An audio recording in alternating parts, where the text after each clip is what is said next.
This week's episode is brought to you by Academy Games and their new game, Agents of Mayhem, Pride of Babylon. A new tactical board game for 2 to 4 players is now on Kickstarter. Based on the video game set in the St. Rose universe, Agents of Mayhem, Pride of Babylon pits Mayhem against Legion in a head-to-head 3D game with destructible play area. Already funded and currently unlocking stretch goals. Agents of Mayhem is on Kickstarter now through Tuesday, February 27th.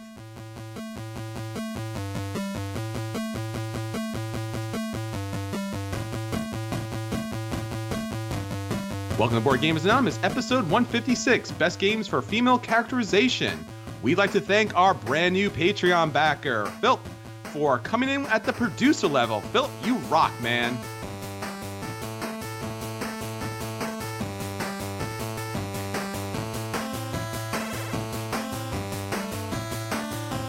You're listening to a proud member of the Dice Tower Network, dedicated to bringing podcasters together for the greater good of gaming. It's sort of like Voltron, but with better lip syncing. Find out more at dicetowernetwork.com. Welcome to Board Gamers Anonymous, the podcast about board gamers and the insane fun we have at the table together. This is Chris. And this is Anthony.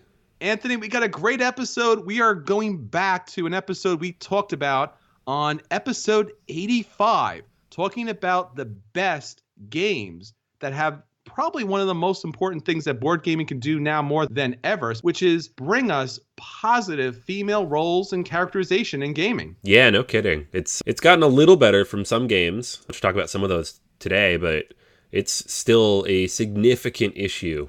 And as a father with a young daughter, I would like to see it continue to get better because, everybody wants to be represented in these games, and in a way that represents who they are and how they feel about themselves, not this crazy cartoonish version of the female form that we all too typically see. Yeah, there's a challenge for all types of, I would guess, underrepresented people in gaming, whether it's people at the table or characters in gaming. So we wanted to return to this episode because it has so much importance for all of us, not just for females joining us at the table, but especially for men to be able to play these really important roles. But we'll get into that in a little bit. What's going on, man? How you feeling? Oh, no big deal, man. It's just a little flu. Just a little flu? Is there such a thing? Well, I'm still I'm alive. I'm at home. I'm here. So yeah, it's all right. I'm doing good. Yeah, no, it's been a long week of kind of coming out the other end of it. This is like day 5. So I'm here and I'm functional and I was working today. And so I'm in a decent place, but I don't sound great. But just imagine what I sounded like 3 days ago, right? Well, we're glad to have you on the episode, and I know that everybody wants to hear from you each and every week, no matter how close to death you might possibly be, but I guess it's just a flesh wound, right? Just a flesh wound. If we'd been recording on Monday, I would have been like, nah, it's not. Or you could have me on for 30 seconds to be like, go away. Alrighty, question of the week time, because it is Kickstarter season, and I have like 4 or 5 games that are still not in the mail or near me or anywhere that I can tell. Come on, Simon, where's my stuff? So I asked everybody what game thoroughly blew away your expectations, kind of expecting people to mention Kickstarter stuff or similar types of games. Ironically, not a lot of Kickstarter games referenced here, which I found kind of odd. I figured it would be a lot of those games that people didn't expect to be any good. Oh, there's a few. So Umit says, Through the Ages, he knew it was one of the best Civ games, but underestimated the tension of acquiring cards and satisfaction of seeing your Civ developing throughout the game. It is such a cool game. Tim mentioned Charterstone. That's a new one, so it's fresh on mind. Phil mentioned Viticulture. Great theme, great components, great gameplay. Guillerme mentioned Imperial Settlers for solo play. I never in my entire gaming life thought beating my own score could be so interesting and diverse. I actually agree on that, because I'm not a huge fan of beat your own score, but I really, really like Imperial Settlers for solo play. It's one of my top picks for that. Matt mentions Pandemic the Cure. Mike and Steve both mentioned Gloomhaven. Might be one of mine as well. I backed it, but I didn't expect much out of it. Certainly not what it became. Scott mentions Spirit Island. So does Daniel. A couple more mentions of Gloomhaven here. And then I actually got a whole bunch of people who mentioned Clank as well. Xavier, Eric, John. So I think that's another one that kind of snuck up on people. Our buddy Dave threw in Yinch again because I think he's messing with me. That's what he does. And then Chuck mentioned Arkham Horror, which is another one to mention. Any of those Arkham games, I think I'd throw Mentions of Madness in there as well. I didn't expect to really enjoy that as much as I did, and I really quite did. So, yeah, lots of good games in there. I think it's hard these days to beat the hype, and yet some games still manage to do it, which is always impressive. Okay, so if you would like to join the conversation, don't forget, we got Facebook, we got Twitter, we got BoardGamersAnonymous.com. We got a great YouTube channel. You can also jump in and rate us on iTunes and Stitcher. And of course, our Patreon account is there, so you can jump in, join us on Slack, get our bonus episodes straight to you based upon what you're looking to listen to for that particular month. And as always, please let other people know about Board Gamers Anonymous. Get them to the table and join the conversation. We would love to get more people into board gaming. All right, so with all of that said, let's get on to our acquisition disorders. So, Anthony, what do you have up for us this week? All righty, so this is a game that I missed way back when because I didn't know who Vital Lacerda was. I'm ashamed of myself now. It's CO2. So CO2 is being re-released. It's called CO2 Second Chance, and it is on Kickstarter right now for all the English gaming backers. It's on a whole bunch of other sites, I think, in Europe. But for us in the US, it's on the Kickstarter, and this is the second edition of the game. So the basic idea of the game is you are the CEO of an energy company, and you are trying to build newer, greener power plants. So you want to stop increasing pollution while also ensuring you're providing enough energy as demand for that goes up. And of course, you own a company, so you got to make some money, right? So there's a lot of different things you'll be doing, dealing with carbon emission permits and the UN and constructing fossil fuel power plants and infrastructure and all these different things that go into this. It's a Vital Lacerda game, so you know it's deeply thematic for a Euro, has all these different things baked into it. But at the same time, because it's a Vital Lacerda game, it is beautifully laid out, because this is, the attention his games get now. And it has, this new version just looks fantastic. It's got, Ian O'Toole is on the design team, so you can definitely see some of his influences there. A lot of the same iconography we've come to expect in Vital Lacerda games. The new edition adds a whole bunch of stuff. So the most important thing for me, at least, off the bat, is it has a cooperative mode, which is now the main game. So the core game is the cooperative version of the game now, which is interesting. His games are not generally cooperative, but it still comes with a competitive game too. So if you want to play the old school version, it's there. Which also means you can play it solo. So thumbs up from me. Love myself some Vital Lacerda solo gaming. There are new UN goal cards, different point values there, different ways to get points, wild knowledge points, new goal card, UN inspectors variant they've added. The events work slightly different now. Just a lot of stuff's different in the co-op in general, and then some of the additional pieces and changes that are going to happen for both versions of the game. So it's kind of similar, like if you look back at Vinos and the second edition they did of that, where they added the two different vintages. Neither of those is co-op necessarily, but the second vintage, the newer version of that game, is fairly different from the original. It's more than just a reprint. It's like a revamping of the game. This looks very similar to that, which is great because you're getting more, and if you already own the game, it's kind of worth checking out. So, like I said, it's on Kickstarter now. Yeah, I'll probably back this because I have his other three big, beautiful releases from the last few years, and love all three of them. So this will be a good one to add because this one did come out a long time ago, but with the revamp and the revisit that Lacerda is giving it, making sure it's up to snuff for 2018, it should be pretty solid. And I really like the theme and the idea behind it. Yeah, this is my acquisition disorder this week as well. I was looking forward to this coming out, and I know that this was a bit of a surprise for some people, but really what's, I think, as you said, really impressive is the revamped look. I mean, this is a radical redesign, very colorful, really high quality components to this game, and having the game not just be kind of quasi or semi co-op, but just a full on co-op game. But you can also play the original version as well with this. So either way, this is going to be, I guess, obviously a fantastic game because you get to know how great it is because all the information's out there already. And this is an upgraded version of this. So definitely pick this one up. Yeah, for sure. I'm definitely all in on this one.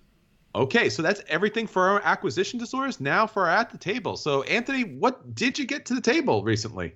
I got a chance to play Montana. This is a game from Rudiger Dorn, art by Clemens Franz, all the Euro fame, but probably you know him best from Agricola. It's hard to categorize weight-wise. It's not a lightweight filler, but it's not quite a medium-weight Euro. It's kind of in between. So it's in that like 45-minute Euro category, of which there are very few games. So I was very interested in it because of that. So this is not yet released in the US. It was released at Essen in Europe by White Goblin. And I think they just kickstarted it. Big Kid Games did a couple months ago. So it'll be releasing here sometime in 2018. But going to give a quick rundown of the game and how it works.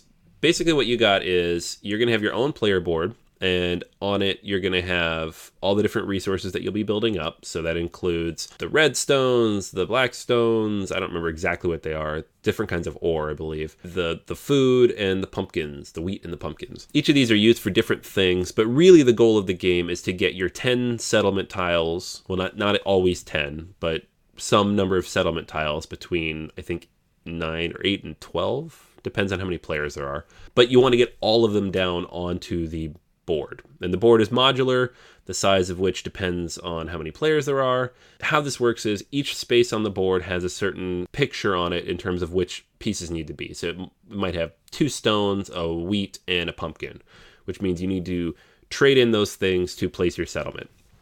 On your turn, you can take one of 3 actions. You can recruit, which means you get to spin a spinner.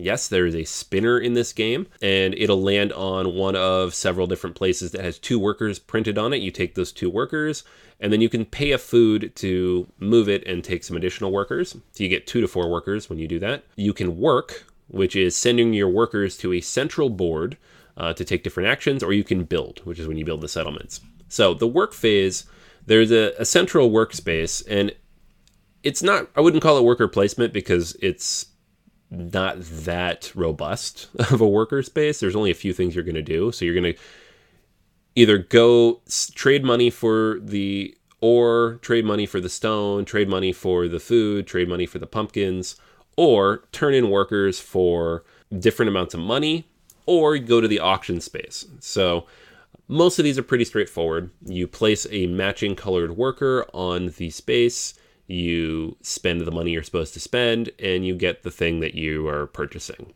Or you just get the money. The auction space is a little different because you have these contractors. You'll put it out there on the space you want to go. There's 4 different options. They give you different bonuses, but most of them let you upgrade your stone or your ore into larger versions of those, which are sometimes needed for the settlement placement. And you are basically bidding. So each column has a number of pumpkins you have to pay. You put your guy there. That's how many pumpkins you're bidding. And then people will go around in clockwise order and they place their guys down. And if somebody outbids you, you then move your guy to another place on that mat, adjusting the number of pumpkins that you owe. So there are 4 different rows here and a maximum of 4 players. So you could have turns where nobody outbids anybody and everybody pays the minimum. But there's only 1 spot for 1 pumpkin, only a couple spots for 2, and then the top one, it starts at 3. So it all depends on how many pumpkins everybody wants to spend. That's a kind of an interesting mechanic, but it doesn't happen too much in my experience, maybe 2 or 3 times in the game. But it's cool when it does. The real race of the game is the settlement placement phase. So this is an action you can take. And when you take it, you can actually do this 3 times. So it's worth waiting to do it until you've built up a nice little supply of stuff. But people can cut you off. And this is an interesting part of the game because you have to kind of race and claim territory. But if you take a settlement action and can't build 3, it's inefficient because you're trying to get all your settlements out there. But if you manage to get a row or column of 4 settlements, you get to put an extra one down for free. And if you happen to land on a space that has a little settlement icon in the top corner, you put another one down for free. So if you play your cards right, you can get out like 5 in a single turn, but you need to have the resources. People need to not block you, and you need to be savvy about how you do it. So you're usually balancing, like, you need to have a certain number of resources in place to make sure you're actually able to go where you want to go, but also maybe some backup resources in case somebody blocks you. Like, don't have a set strategy. The board is tight and people will block you and cut you off to get things. There's also cows that are on the board. When you take these, they can be turned in for various bonuses. You can trade them in for 1 good or 3 money or an extra worker. There's canteens on the water. If you're the first person to get to the water and take the canteen, that's an extra turn when you spend it. You can only do that once. So you go around and around and around, you do this. It goes really, really quick. The game takes 40 minutes. It has yet to break an hour. There's a whole bunch of components, so it seems like it'll be a big, heavy game, but it's really, really not. And it's fairly simple. So, I mean, it's not the most brilliant Euro I've ever played, but I do like it quite a bit because it is short, because it is accessible, because it kind of fits that 45-minute filler length that so few games actually fit. So yeah, I definitely recommend it. I don't know that I would go out and buy it, depending on the price point. I managed to pick this one up on Board Game Geek, I think, because I was buying something from somebody else and they had this copy and it was getting reduced shipping or some ridiculous thing, and it ended up being relatively inexpensive, but that's not necessarily the case if you try to order it now. And I don't know what the English language edition, when it finally comes out for the US, is going to cost, but it is a good game. So if you can get a good deal on it and realize that you're not getting a full-scale Euro here that's going to anchor a game night, and this is more of a in-between game, then yeah, it's worth picking up. So just make sure you have a space in your collection for it before you do. And make sure you don't have a problem against spinners, because it has a spinner, and someone said you could replace the spinner with a die, but then you'd be like referencing a chart, and I'm not doing that. So I don't mind a spinner. A couple people I've played with had problems with it, but such is life. There you go. That's Montana. Yeah, it's definitely worth a play. Yeah, I think the spinner was definitely a turnoff for a lot of people, and just had a lot of people scratching their head that you would see a Euro game with a spinner. But it's good to see that there is a, I guess, light to medium weight Euro that you can knock out in 45 minutes. Yeah, no, they could have done this with 2 custom dice, because there are 4 different types of workers. You just put 3 different faces of each worker on 2 dice. Done, right? But the spinner's kind of cool. I've got kids. I play with spinners all the time. So it's fun to flick it when playing with a 6-year-old and see how many times you can get it to go around to annoy him. So he's like, it's my turn. I'm like, it's still spinning. You gotta wait. So yeah, I don't mind it at all. And it makes the game work, I think. All right, so the game that's been hitting my table each and every day this week has been the brand new hotness from CMON, Rising Sun. This is a game from Eric Lang, who also designed Blood Rage. And in fact, Rising Sun is a blood successor to Blood Rage. Both games are miniatures on a map in which you utilize these monstrous miniatures in order to take down your enemies, score the most victory points possible, and control the lands. Now, in Rising Sun, you are looking to control feudal Japan in this mythological era, where you are praying to the gods using your Shinto warriors. You're using your Bushi, your footmen, to control the areas. And the daimyo is leading your forces into battles over 3 rounds in which you are allying with your enemy in order to benefit from their action selection each and every round. Now, once a tea ceremony is concluded at the beginning of each of the 3 rounds, that moves on to the political mandate section, where you're going to be able to pick 1 of 4 possible actions, some may be duplicate, out of a possible 5 political mandates that are available in the game. Now, taking these political mandates are interesting because just like they are in Puerto Rico, San Juan, and Race for the Galaxy, they just don't affect you choosing an action or your ally choosing an action, but everyone gets to use some element of that action. Now, this is where your allying with somebody else really comes into play, because both you and your ally will take the better part of that possible political mandate action, where everyone else will get something, possibly, unless it's a betray action, but I'll get to that in a second. So when you look at the game, you're going to have this big, beautiful board, outstanding artwork, really smart graphic design, makes it very simple to play, very easy and understandable for new players at the table. In addition to the board that makes the game really easy to follow, you're also going to have your player screen that's going to protect your actions during the war phase, But throughout the game, it's going to give everyone information as far as what your special player ability is, how much money you start with, your set collection that's going to score you the most points at the end of the game, what types of troops are available for you, and what special abilities they may have, your starting position on the honor track, which is extremely important in breaking ties, and there will be a lot of ties in this game. Now, once you get those 4 possible selections for political mandates, you will choose one and place it on the top of the board.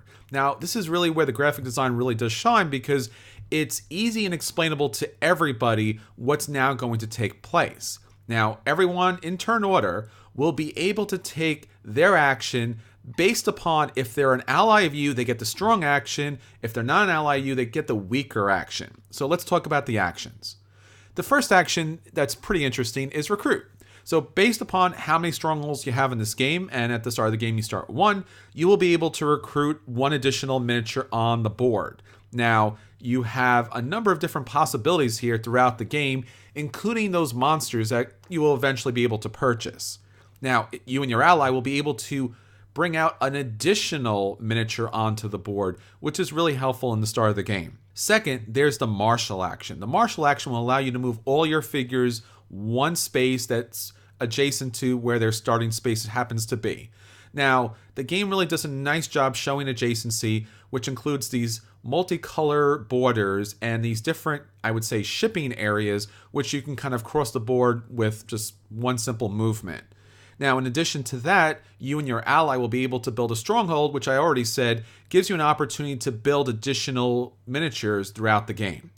Next is the train action. Now, this is really fun part of the game, because if you choose this action, you get to go first, and you'll be able to choose from that particular season's cards. Now, those cards could be part of these monstrous miniatures, or just bonus victory points throughout the game, or maybe just something to help you kind of deal with the ongoing conditions. Next is the harvest action. Now, the harvest action is a little tricky, because what you're going to do is you're going to look at the board and see where you have the most strength. And now, when I talk about strength, I'm talking about figures on that particular province.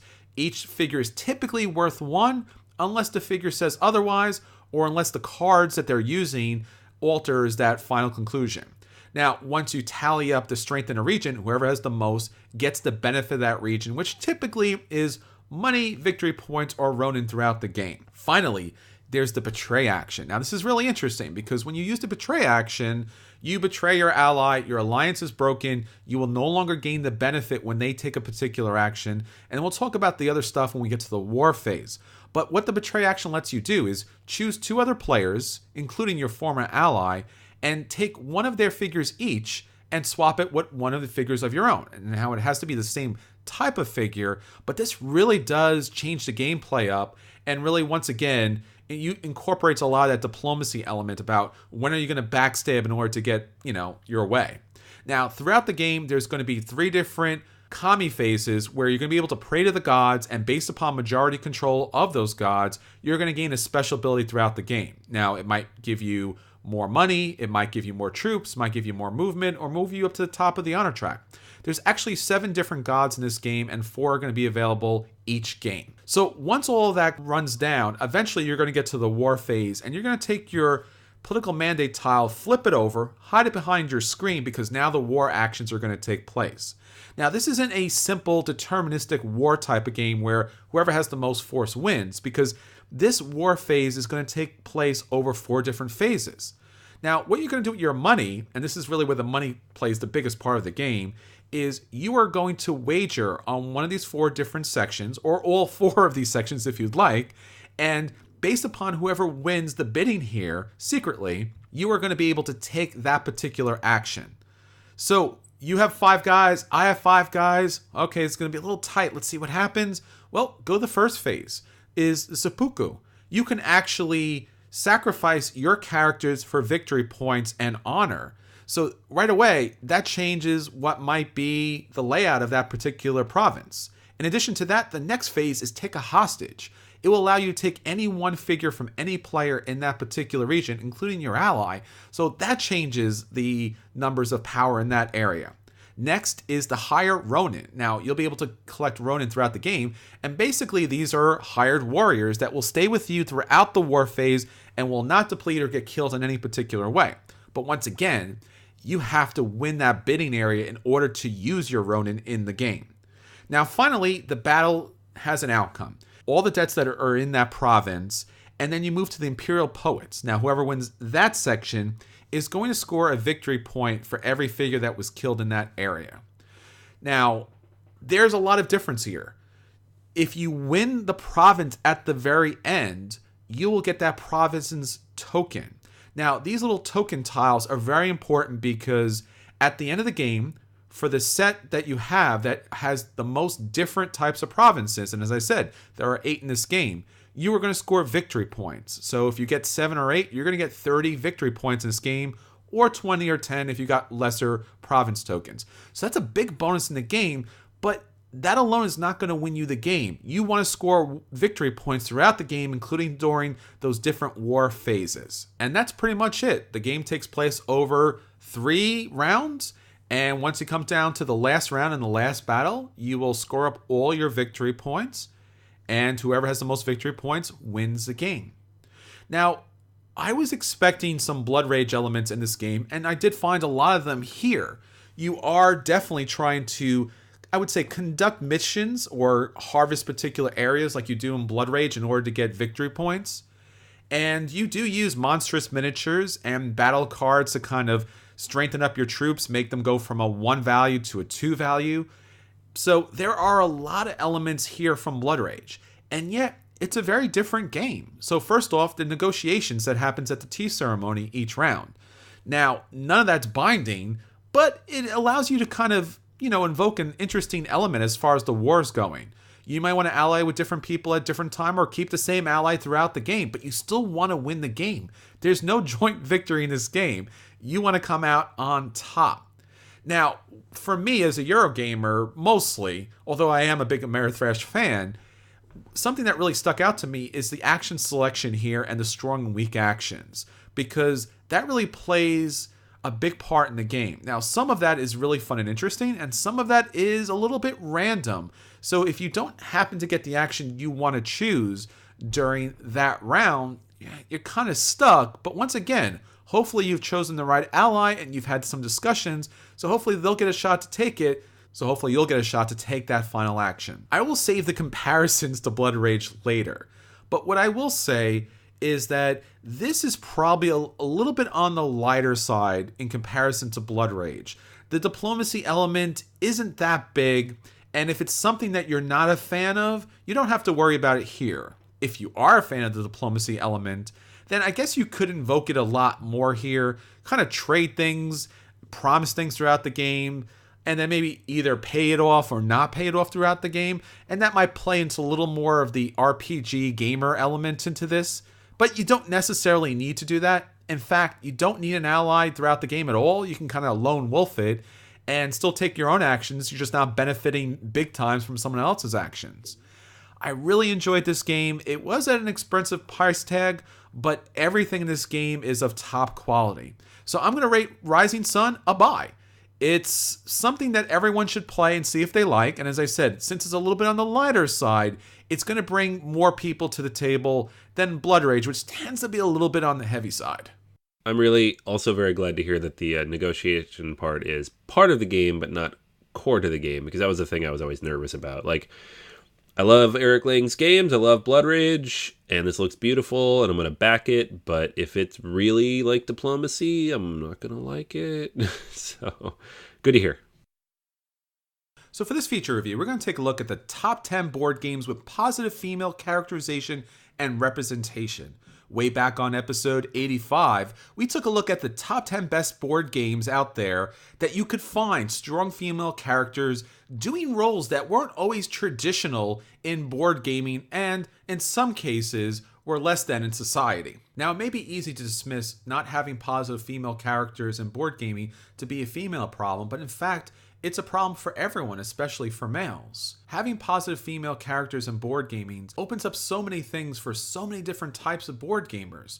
First off, females are able to find a point of view character into what sometimes is a strange universe. Maybe it's alien, maybe it's fantasy, maybe it's future or ancient history. By seeing someone that represents you, whether they play that character or not, it shows them that they belong in that role and they belong at that table playing that game with you. Second, it allows an opportunity for not just for females, but also for males to identify and experience a different perspective that they might not normally have. This is especially important when female characters don't follow the traditional tropes that have been standard in traditional board gaming.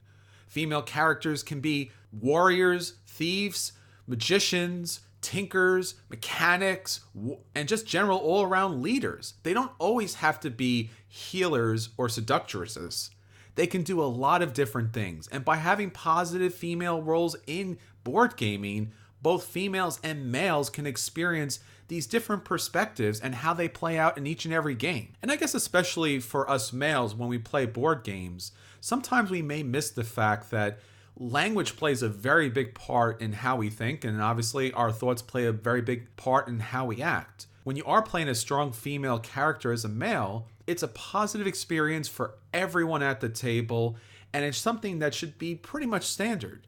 So with that said, we're bringing you another top 10 board games with positive female characterizations. All right, so let's get into our top 10. Now, I didn't go with any particular intellectual properties here, so if you have a fantasy or a sci-fi universe or a historical type of epic that you're pretty familiar with, you're not going to find it here. We're talking about original creations. All right, so to start off with our number 10 game, Crossmaster Arena. Crossmaster Arena is a Chibi's miniature game, which you're going to put together a team of warriors to knock out the other team of warriors and gain dominance in a little tiny fantasy adventure land.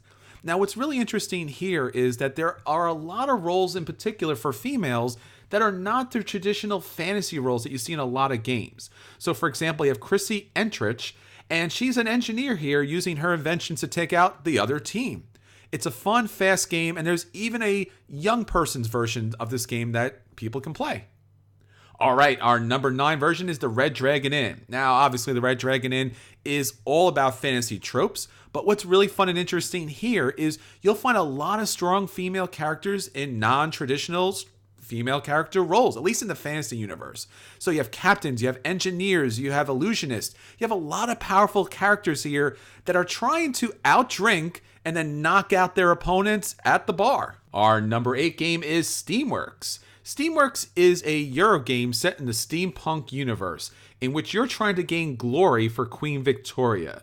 You're building clockwork machines and using steam and electricity to power them up by utilizing your starting players. What's great about this game is 50% male, 50% female, and they're all drawn as strong characters that represent that Victorian era. Our number 7 game is Android Netrunner. This is the LCG that kind of redefined LCGs.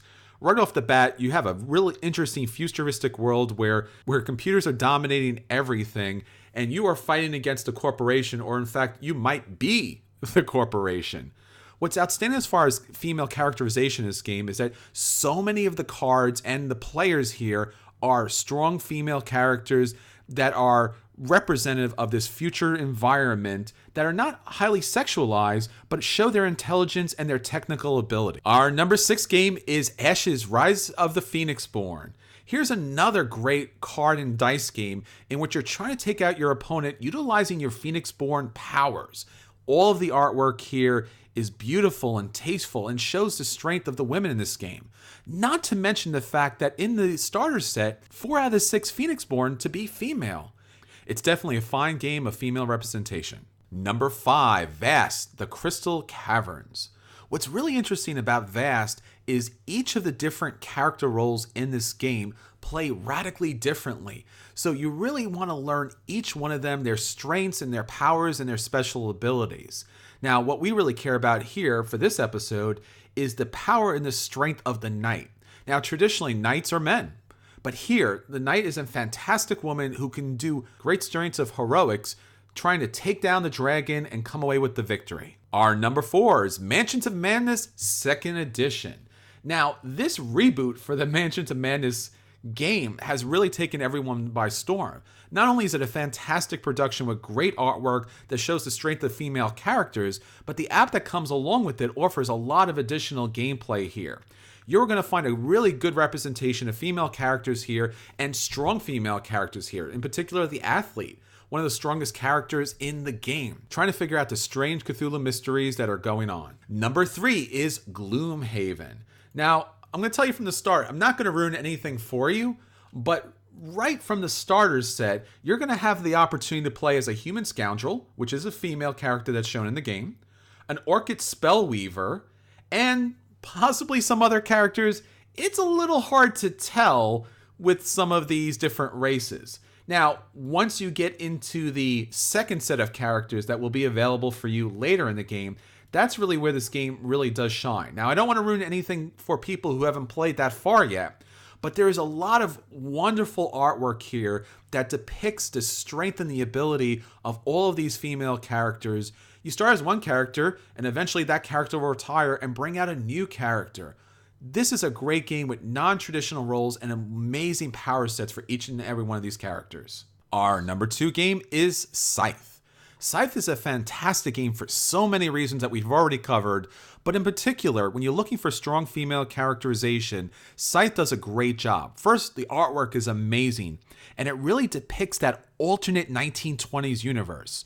Now, what you'd think you would see here is all male characters leading the charge, but in fact, 3 of the 5 base characters that come with the game are strong, war-torn characters that can help lead your team to victory.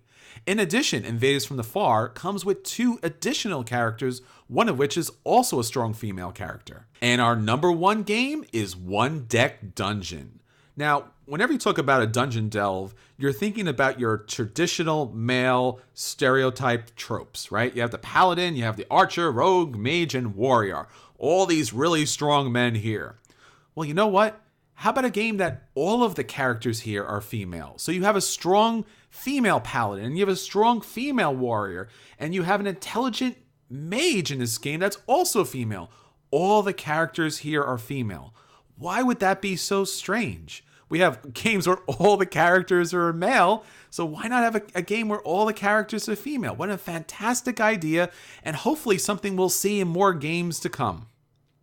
All right, so that's the top 10 board games with positive female characterization. So next time that you're out looking to pick up the next great board game, why don't you try out one of these great games? They have all the positive female roles that will bring everyone to the table. So that's everything for this week. Until next time, this is Chris. And this is Anthony. And we'll save you a seat at the table.